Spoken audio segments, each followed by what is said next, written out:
नमस्कार। आज हम लोग बात करेंगे गुप्त वंश के विषय में। हमने कुषाण वंश को देखा था और उसके कुषाणों के बाद से गुप्त वंश का इतिहास जो है प्रारंभ होता है। कह रहा है कि कुषाण शासकों के बाद उत्तर भारत में अनेक राजवंशों एवं गणतंत्रों का उदय हुआ। इन्हीं में से जो है एक गुप्त वंश भी था।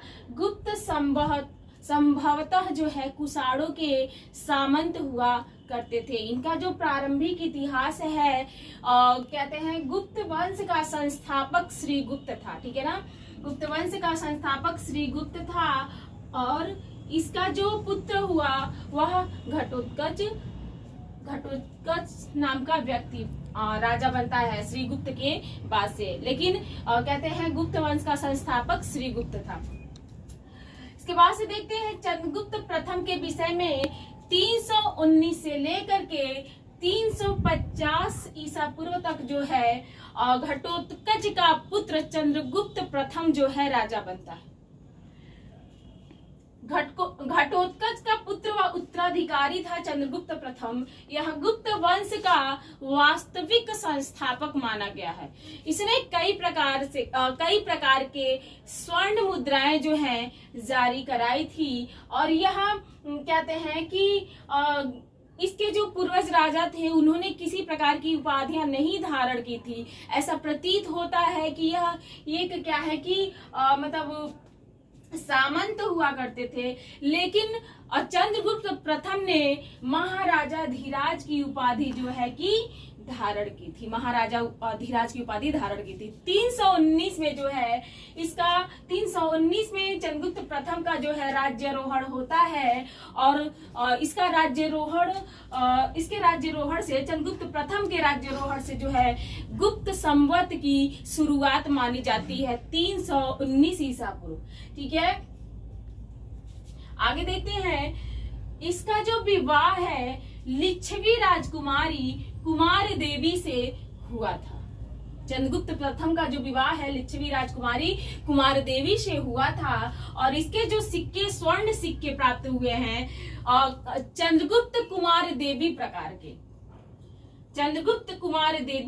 के लिच्छवी प्रकार के राजा रानी प्रकार के विवाह प्रकार के। ठीक है ना, ये सारी स्वर्ण सिक्के जो हैं चंद्रगुप्त प्रथम के मतलब प्राप्त हुए हैं। उस वैसे ही हम लोगों को जो है सर्वप्रथम रजत मुद्रा जो है चंद्रगुप्त प्रथम का ही प्राप्त होता है। इसने सर्वप्रथम रजत मुद्रा जारी किया था। आगे देखते हैं और समुद्रगुप्त के विषय में 350 से 375 ईसा पूर्व तक इसकी जो टाइमिंग रहती है। चंद्रगुप्त प्रथम का उत्तराधिकारी था समुद्रगुप्त। इसने उत्तर भारत में 12 व दक्षिण भारत में 12 राजाओं को पराजित किया था और समुद्रगुप्त ने ग्रहण मोक्षानुग्रह की नीति अपनाया था। ग्रहण मोक्षानुग्रह की नीति ऐसा था जिसके तहत वह मोक्षानुग्रह मतलब कि जैसे राजा को ये क्या विजिट करने के पश्चात से फिर उनको छोड़ देते थे। उनके अनुनय विनय करने के बाद से राजा लोग बोलते थे कि भाई मेरे राज्य को छोड़ दीजिए, तो समुद्रगुप्त जो है उनके राज्य को जीत लेते थे और मतलब कि छोड़ देते थे। तो वही इन्होंने क्या है ग्रहण मोक्षानुग्रह नीति को अपनाया था। आगे देखिए कि हरिशेन के प्रयाग प्रशस्ति से प्राप्त है कि प्रयाग प्रशस्ति अशोक के स्तंभ कौशाम्बी पर अंकित है और इसमें आटविक विजय का भी वर्णन है। ऐसा प्रतीत होता है कि इसके उल्लेख से कि कहते हैं कि समुद्रगुप्त ने आटविकों की विजय की थी। समुद्रगुप्त की जो उपाधि है राजाधिराज क्रमांक अश्वमेघ कर्ता पराक्रमांक कविराज। ठीक है ना, इसने 6 प्रकार की मुद्राएं जारी की। गरुड़ प्रकार, अश्वमेघ प्रकार, धनुर्धारी प्रकार, व्याघ्र हनन प्रकार, परशु प्रकार और बीड़ा वादन प्रकार। इसकी मुद्राओं पर इसको क्या है कि बीड़ा बजाते हुए प्रदर्शित किया गया है। समुद्रगुप्त को जो है भारत का नेपोलियन कहा गया है स्मिथ महोदय के द्वारा। यह एक कुशल विजेता के साथ साथ कहते हैं कि संगीतज्ञ और विद्या का संरक्षक था। आगे देखते हैं दक्षिण के प्रदेशों में जिन राजाओं को इसने विजिट किया था, ये राजा कौन थे? तो कौशल का राजा महेंद्र था, महाकांतार का व्याघ्रराज था, कौराल का राजा मंटराज था, पिष्टपुर का राजा महेंद्रगिरी था, कोटूर का राजा स्वामी दत्त था, एरड़पल्ल का राजा दमन था, काची का राजा विशुगोप था और अमुक्त का राजा नीलराज था, बेंगी का हस्ती वर्मा, पालक्का का उग्रसेन था, देवराष्ट्र का राजा कुबेर था एवं कुस्तलपुर का राजा धनंजय था। स्कंद गुप्त के भीतरी अभिलेख से जो है इसके अश्वमेघ यज्ञ कराने का भी उल्लेख प्राप्त होता है और कहते हैं समुद्रगुप्त ने अश्वमेघ यज्ञ का भी जो है कि आयोजन किया था अपने राज्य में। लेकिन उससे पहले प्रयाग प्रशस्ति जो है लिखी जा चुकी थी, जिसके तहत क्या हुआ कि मतलब ये अश्वमेघ यज्ञ का जो उल्लेख है कि प्रयाग प्रशस्ति में नहीं हो पाया था, क्योंकि जब अश्वमेघ यज्ञ इसने कराया होगा तो क्या है कि प्रयाग प्रशस्ति जो है पहले ही लिखी जा चुकी होगी, इसीलिए वहां पे उल्लेख नहीं हो पाया है। इसीलिए भीतरी स्तंभलेख में जो है इसका अश्वमेघ यज्ञ का जो है उल्लेख हो रहा है। ऐसा है कि बौद्ध भिक्षु वसुबंधु को भी मतलब ऐसा माना गया है कि बौद्ध भिक्षु वसुबंधु को भी इसने समुद्रगुप्त ने संरक्षण प्रदान किया था। आगे हम लोग देखते हैं चंद्रगुप्त विक्रमादित्य के विषय में। चंद्रगुप्त विक्रमादित्य इसका जो समय रहता है गुप्त वंश का स्वर्णकाल माना गया है। यह समुद्रगुप्त का उत्तराधिकारी था। इसका समय गुप्त काल का स्वर्णकाल था।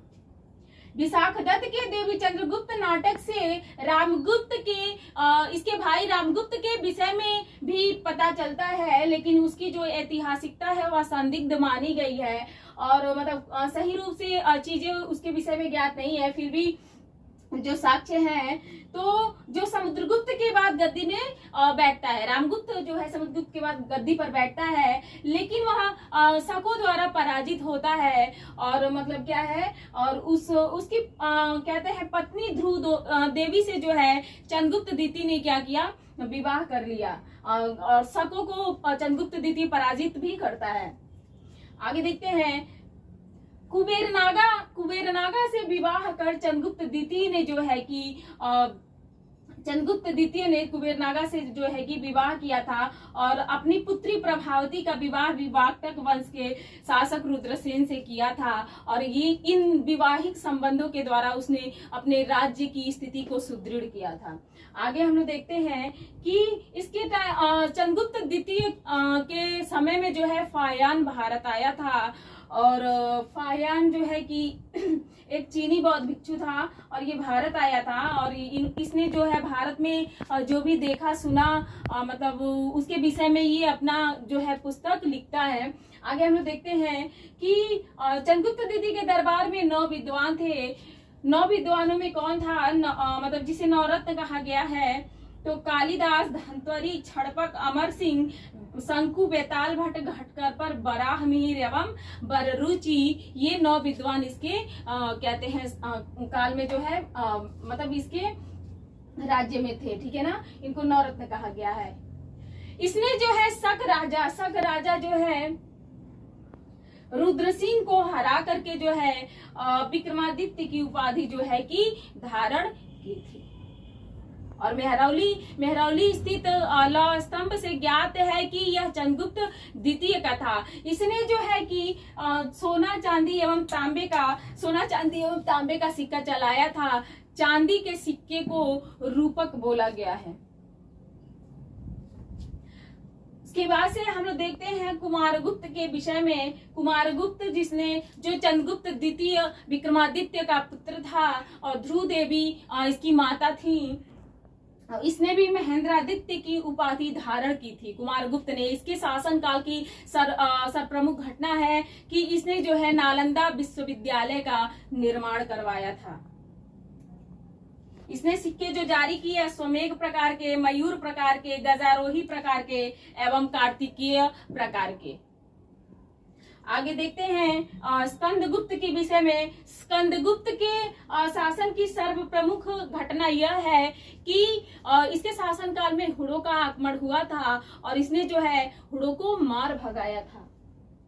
जूनागढ़ के भीतरी स्तंभ लेख से जो है जूनागढ़ और भीतरी स्तंभ लेख से ज्ञात होता है हुड़ आक्रमण के विषय में कि स्कंदगुप्त के समय में हुड़ों का आक्रमण हुआ था और इसने भी जो है सक्रादित्य उपाधि को धारण किया था। तो आज के लिए इतना ही।